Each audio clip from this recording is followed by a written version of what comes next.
Hi, I am going to demonstrate how to use a nasopharyngeal airway, otherwise known as an NPA.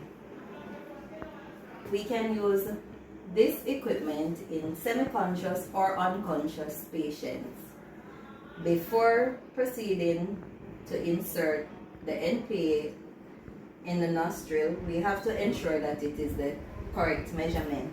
So, we measure in the position of function from the lower part of the earlobe to the nostril in order to get the correct measurement and ensure that it is the appropriate size. This piece of equipment will bypass the tongue, which is usually one of the main obstruction of the airway. Before inserting, we have to lubricate, turn bevel to the septum of the nostril and insert. If there is any friction, we withdraw, re-lubricate, and attempt inserting in the other side of the patient's nostril. We do not use an NPA if the patient has any facial injuries. Here is a demonstration of how we use the oropharyngeal airway, otherwise called the OP. This piece of equipment is used in unconscious patients who do not have a gag reflex. It is used to hold the airway open and allow the EMT to administer oxygen into the trachea. Before inserting or OP, we again have to measure in the position of function.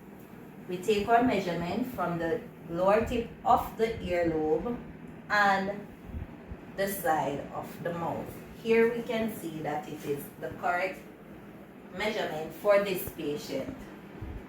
We can use the scissors cut technique to open the patient's mouth and then insert the OP and turn at a degree of 180.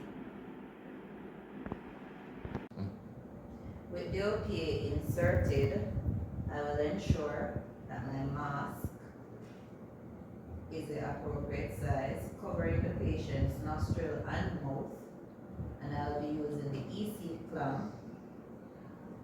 Administer oxygen 1 respirate every 1 to 6 seconds. 2, 3, 4, 5, 6. Squeeze. 2, 3, 4, 5, 6. After administering rescue breaths, I will again check pulse and look if there's